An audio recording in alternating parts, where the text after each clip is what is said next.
All right, welcome back for another deep dive with us. Today, we're going to be looking at something that I think is pretty close to home for a lot of you out there, especially those of you living in Calgary. We're going to be talking about the city's budget adjustments, specifically for 2025. Yeah, these budgets, they always make the news and everybody's interested. But especially when it comes to your property taxes. Absolutely. Those are the things that people really look at. Yeah. Especially when you're a homeowner. Yeah. And you're on a budget, so this is really important. Absolutely. So we dove into some recent news from CBC News to try to get a handle on what's being proposed. And initially, we saw that there was a projected 4.5% property tax hike. Yeah, it's enough to make anybody sit up and pay attention. Yeah, I know. I was like, oh boy, this is going to be a tough one. But then, get this. The city is now saying that they can actually lower that increase to 3.6% by using investment income. Now, I don't know about you, but when I hear that we're relying on investment income to balance a budget, it makes me a little bit nervous. Well, yeah, it does feel a little bit like gambling, doesn't it? It does. To try to balance your budget. A little bit. Based on the stock market. Yeah. So let's look at what this actually means for homeowners. If you have a condo, for example, a typical assessment of about $360,000, you're still looking at a potential increase of 10.5%. which is about $1,370 more per year. Ooh. Yeah. That's a lot. What about for those of us who live in single-family homes? So if you have a typical single residential property assessed around $700,000, you're looking at a monthly increase of about $8.37. Okay. Now, I know that might not sound like a lot to some people, but those little things add up. They do. It's like one less fancy coffee a month. Yeah. Or maybe 2 fewer trips to the car wash. Exactly. Every little bit counts. So it makes me wonder, how did the city suddenly find all this extra investment income? Even Mayor Joey Gondek was asking that, Yeah, she seemed a little bit surprised, I think, by yeah. how far off the predictions were. Yeah, she was questioning the accuracy of those predictions. And, how did they get it so wrong? Yeah, and Yeah. the city's explanation was that they recently finalized their funding strategy, and that led to this unexpected surplus. Oh, okay. But you have some council members, like Councillor Andre Chabot, who is, quite fiscally conservative. Right. He's got some concerns about, relying on investment income. Yeah. Because he points to a time in the past when the city's investment returns fell short. Yeah. And they had to make some pretty tough choices. Yeah, and Councillor Sonia Sharp is also a champion of responsible spending. She also chimed in questioning the timing of this so-called discovery. So there's a bit of skepticism at City Hall, I'd say. Yeah, I mean, I think that's fair. Anytime you see a big swing like that, there's going to be some questions. Absolutely. And, the city's argument is that their essential services like infrastructure and housing, public safety and transit are under a lot of strain because of the city's rapidly growing population. Yeah, makes sense. It's a bit of a balancing act. It is. For sure. So the big question for all of you listening out there is, how might these budget adjustments impact your own neighborhood, your own personal finances, especially with that council budget debate coming up on November 18th? It's coming up quick. So lots to think about. It is. A lot to think about. I think it's important for people to really engage in this process. Yeah. And try to understand how these decisions are made. Absolutely. Because it's our city. Exactly. We need to be informed. And we need to make our voices heard. For sure. Oh, yeah. It really comes down to how the money's being used. Right. We all want good roads, safe streets, reliable transit. But, if it comes with a big price tag, you got to ask, is there a better way? For sure. And I'm curious because, the article doesn't really get into the specifics about how that 3.6% property tax increase is being split up between those services. So what are your thoughts on that? Well, I think transparency is important here. We know that infrastructure is a big priority, especially with all the new people moving to Calgary. New roads, bridges, utilities, all that stuff. It's not cheap. No, it's not. And speaking of attracting new residents, Calgary's been working hard to tackle housing affordability challenges. So I imagine that's going to eat up a sizable chunk of the budget, too. Oh, absolutely. Yeah. There's likely a significant amount of money earmarked for affordable housing initiatives. Things like rental assistance programs, maybe even incentives for developers to build more affordable units. Right. Makes sense. Now, let's not forget about public safety. With a growing population, the demands on police, fire services, EMS naturally increase. So I bet a good portion of that 3.6% is going towards keeping Calgary safe. Yeah, I mean, you're absolutely right. Public safety it's paramount. We can't afford to cut corners there. So. Yeah. I think we can reasonably assume that bolstering those services is a major part of this budget. Okay, and what about transit? Calgary's C-train system, it's a lifeline for so many commuters. Are there any hints about how this budget might impact transit services? Well, the source material doesn't really give specifics, but I think it's safe to say that keeping the C train running smoothly and expanding its reach is definitely a priority, especially with all the efforts to reduce traffic congestion and encourage people to use public transit.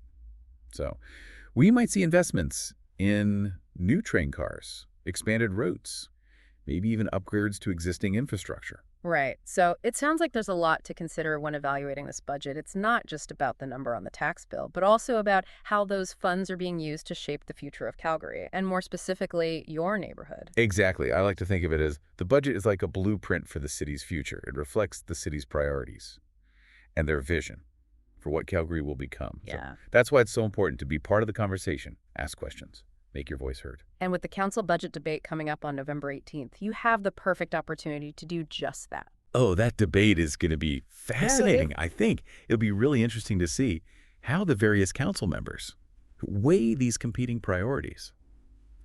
Will they be swayed by arguments for fiscal responsibility, especially given the uncertainty of investment returns, or will they prioritize investing in essential services to keep pace with Calgary's rapid growth? Yeah.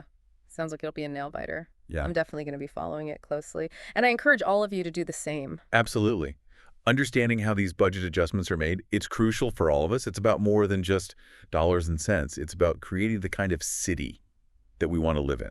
Okay. So, and now let's zoom in a little bit and unpack those investment strategies that the city is banking on to offset that initial 4.5% property tax hike. So where's all this extra investment income coming from, and what kind of assets are they putting our money into? That's the million-dollar question. Yeah. And unfortunately, the source material doesn't provide those specific details. Right. But it's important to remember that municipalities have a variety of investment options Yeah. at their disposal. They can invest in government bonds, Yeah. which are considered low risk, but they also offer modest returns. Right. And they could also explore real estate ventures, infrastructure projects, Yeah. or even venture capital investments in local businesses. Exactly. And each option comes with its own level of risk and potential return. So Yeah. the city's financial team needs to carefully balance those factors to make sure they're managing public funds responsibly. And that brings us back to Councillor Chabot's concerns about the unpredictable nature of investment income. What happens if those investments don't perform as well as they're hoping? That's the big what if, isn't it? Yeah. It seems like the city needs a solid backup plan in case those returns fall short. Absolutely. If those returns come up short, they might have to go back and revise the budget, which could mean making cuts in certain areas or finding new ways to generate revenue. And those cuts could potentially impact the very services that we were just talking about. Right. Infrastructure, housing, public safety, transit. Yeah. So it really highlights that delicate balancing act Yeah. that the city is facing. For sure. And that's why it's so important for residents like yourself to stay informed, participate in the budget debate, and hold our elected officials accountable for making sound financial decisions. Okay. Now, let's shift gears for a moment Yeah. and talk about user fees for things like waste and recycling and water. Right. The city's proposing an increase there as well, right? That's right. What's the reasoning behind that? Is it just another way to squeeze more money out of residents? I mean, it definitely feels that way sometimes, like another bill going up. Yeah, I know what you mean. Yeah. But the city says that these fee increases are necessary to fund infrastructure improvements related to those services. So we're talking about things like upgrading waste management facilities, Yeah. investing in recycling programs, and maintaining those water treatment and distribution systems that we all rely on. Right. So it's not just about taking more money. It's about making sure that those essential services can handle a growing city. Exactly. It's all about thinking long-term and making those investments to ensure the city is sustainable. Okay, that makes sense. But for those of us who need to see the numbers, how much are we talking about here? What's the actual impact on a monthly bill? So for a typical single-family home, let's say assessed at $700,000, with average water usage, the combined increase in waste and recycling and water fees would be about $5.09 per month. Okay, so not a huge jump, but still something you'd notice on your bill, for sure. It all adds up. especially when you combine it with that property tax increase. Yeah. Gives you a clearer picture of the overall impact on homeowners. So as we wrap up this deep dive into the city's budget, what are the key takeaways you want our listeners to remember? Well, first of all, I encourage everyone to actually look at the proposed budget details. The city's website is a great resource for that. Good point. And second, pay attention to that counter budget debate happening on November 18th. It's your chance to see how these decisions are made and to hold your elected officials accountable. And finally, remember that your voice matters. Engaging in these discussions, asking questions, sharing your perspectives can really make a difference in shaping the future of Calgary. Couldn't have said it better myself. Now, before we sign off, I want to go back to something we talked about earlier. Calgary's rapid growth. It feels like that's playing a huge role in a lot of these decisions. Oh, absolutely. Population growth. It presents both challenges and opportunities for the city. Right. As more people move here, the demand for everything increases.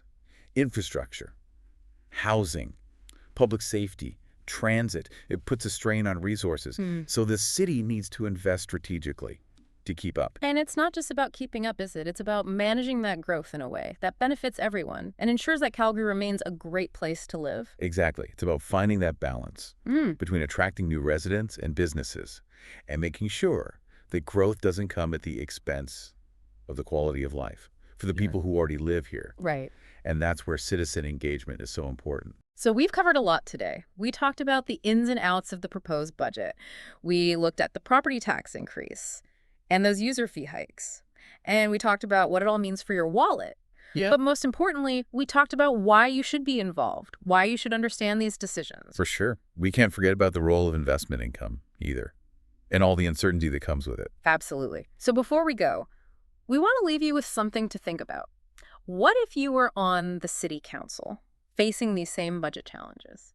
How would you balance the need for investment income with the risks involved? Yeah, would you be willing to take a gamble to maybe ease the burden on taxpayers? Or would you play it safe and stick with more predictable revenue? It's a tough question, but it's one worth asking ourselves as we think about the future of our city. Absolutely. So thanks for joining us for another deep dive. We'll be back soon with another topic that's sure to get you thinking. See you next time. Until then, keep learning, keep asking questions, and keep those brains buzzing.